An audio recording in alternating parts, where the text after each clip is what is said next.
Anxiety ఆందోళన, when anxiety was great with in me అని అంటారు. కొంతమందికి లోపల ఏమైంది, ఆందోళన కలిగింది. అప్పుడు ఏమంటున్నారు, నీ ఓదార్పు నాకు గొప్ప ఆనందాన్ని కలుగు చేసిందని అంటున్నాడు. కొంతమంది ఏం చేస్తారు, అదే మనం ఇందాక అనుకుంది, కొంతమందికి హాస్పిటల్ దగ్గరికి వెళ్తారు, ఏదో అయిపోయిద్దామో అని భయపడతా ఉంటారు. ఆ బెడ్ దగ్గర ఉండే వాళ్ళు ఏమనుకుంటారు, అక్కడున్న పరిస్థితులు మొత్తం చూసి ఎలా అనుకుంటారు, కంగారు పడిపోతూ ఉంటారు. ఏమైనా అయితేమో, లేకపోతే ఏంటి నా పిల్లల పరిస్థితి ఏంటి, నా భార్య పరిస్థితి ఏంటి, ఏంటి అసలు నా పరిస్థితి ఏంటి అని. కొంతమంది చూడండి, చిన్న ఆరోగ్యం అనారోగ్యం రాగానే కంగారు పడిపోతూ ఉంటారు, ఆందోళన పడిపోతూ ఉంటారు.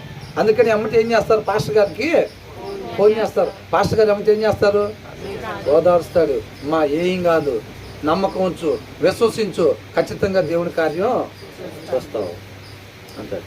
ఆ ఓదార్పును అనమాట. ఆ ఓదార్పు ఎంతో మంచిది. కొంతమంది ఏమనుకుంటారు, మనం ఏం చేస్తాం రా అని, నిజంగా హాస్పిటల్ పోతే డబ్బులు ఇవ్వాల్సి వచ్చిందిగా, ఏంటంట హాస్పిటల్ పోతే డబ్బులు ఇవ్వాల్సి వచ్చిందిగా, మనం బాగుందిలే అనుకుంటారు.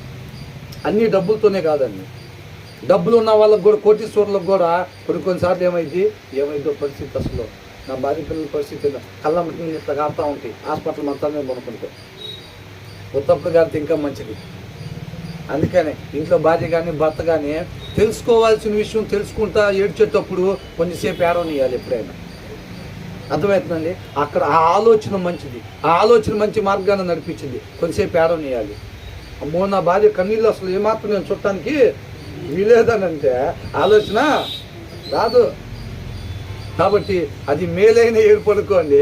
ఆ ఏడుపుని ఏం చేయాలి, కొంచెం ముందుకి పానీయాలి అంతే. కాబట్టి ఏమనుకుంటారు, ఓదార్పునిచ్చింది అన్నమాట ఆ మాటలో. తర్వాత ఏమంటున్నాడు,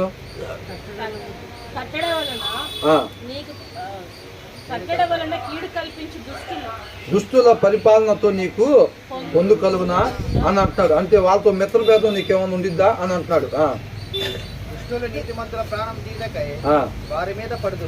ఏం చేస్తారంట దుష్టులు, అంటే ఫైటింగ్ ఎవరెవరికి ఉంటుంది లోక సంబంధంగా, నీతిమంతులకి దుష్టులకే ఫైటింగ్ అంతా. అర్థమవుతుందండి. వాక్యాన్ని అనుసరించే వాళ్ళకి ఇటువైపు చూడాలండి, వాక్యాన్ని అనుసరించే వాళ్ళకి, వాక్యాన్ని అనుసరించని వాళ్ళకి, వీళ్ళిద్దరికే ఫైటింగ్ ఉండిద్ది ఎప్పుడైనా. అర్థమవుతుందండి. వాళ్ళ ఆలోచన ప్రతి ఒక్కటి. వాక్యాన్ని అనుసరించిన వాళ్ళు ఎవరికి నష్టం అని అంటే, వాక్యాన్ని అనుసరించే వాళ్ళకే నష్టం చేకూరుద్దామని చూస్తూ ఉంటారు. కాబట్టి దుష్టులు నీతిమంతుల ప్రాణము తీయుటకై వారి మీద పడుదురు,